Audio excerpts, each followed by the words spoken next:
ভুল কতদিন শিখাইবেন? ইংলিশ পড়লে হাবিয়া দুজকে জামু, ছবি টাঙ্গাইলে ঘরে ফেরেশতা আইবো না, হ্যাঁ রহমতের ফেরেশতাই বলে ঢুকে না।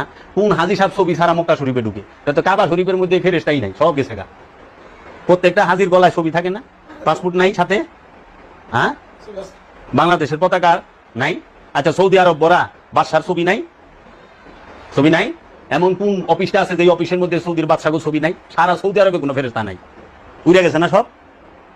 সৌদি আরবের রিয়াল, হ্যাঁ মদিনা শরীফে আছে, কাবা শরীফে আবার ফোতা দেয় না। না, রিয়ালে থাকলে সমস্যা নাই, ওটা তো লুকানো, পর্দা দিয়ে ঢাকা, ঝুলানো যাবে না, টাঙানো যাবে না। নাকি দেখ হারাম তো হারাম, ওটা টাঙানে রেখে আছে আর ইয়ে রেখে আছে। রিয়াল পকেটে টাকার মধ্যে ছবি আছে না? রুপির মধ্যে ছবি আছে না?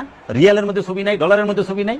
তাইলে ও হনো আমার এই ওয়াজ শুনলে কত গাদা আছে, ও ফেসবুকে ডুইটা এই গাদার দলে কমেন্ট করে, ও ফেসবুক প্রোফাইলে ছবি দিচ্ছে, ও আবার কমেন্ট করে হ্যাঁ মাথার উপরে ছবি জ্বলাই না, শিরক বেদাত, ও তো এইটাই জানে না। কত বড় গাদার গাদা, তুই ফেসবুকে তোর ছবি দিছিস কে? তাহলে এই যে মূল লাগো যে বেমার ভাইরাস, এই ভাইরাস যে ঢুকছে, এই ভাইরাস তার যাইতেছে না। কারণ রোগ হইলে ট্যাবলেট আছে, ঔষধ আছে, ভাইরাসের তো ঔষধ নাই, ভাইরাসের চিকিৎসাও নাই। ভাইরাস হলে সাবধান থাকতে হইব, ভাইরাসের কোনো চিকিৎসা নাই। ভাইরাসের হলো সাবধানতা, প্রতিরোধ, রোগের হইলো চিকিৎসা। এটা তো ভাইরাস।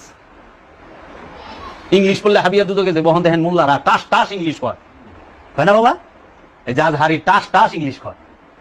আমাকে ঢাকা ইউনিভার্সিটির প্রফেসররাও ইংরেজি এত সুন্দর করে টাস টাস করে পারে না। উনি উনাকে নকল করে আবার ওখানে কিছু বাইরেছে, হ্যাঁরাও টাস টাস কয়। আরে আশ্চর্যের বিষয়, ইংলিশ বললেন না দুদকে দেবেন, প্যান্ট শার্ট পিনলে ফেরিঙ্গি গো পোশাক, হাবিয়া দুদকে দেবেন গা। ওখানে দেখি পাঞ্জাবির উপরে কুট পিনতে হুজুরে, সর্বশ্রেষ্ঠ পোশাক হচ্ছে সুন্নতি পোশাক পাঞ্জাবি। এখন পাঞ্জাবির উপরে ফেরিঙ্গি গো কুট উঠে গেছে গা। মানে পাঞ্জাবি ডেকে গেছে ফেরিঙ্গি গো কুটটা, আবার মালানা সাহেব নামাজ পড়াই ফেলেছে।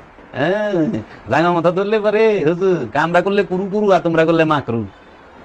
এইভাবে কতদিন চলবেন? সব ভুল খালি আমাগো। একটা মিলাদ দেন, একটা ওয়াসেন, বাপ মা কবরে জাহান্নামে আছে, খালি আপনার বাইক মিলাদ করবো, হের বাইতে একদিনও দিব না। হের বাপ নাকি স্বর্গে গেছে নাকি?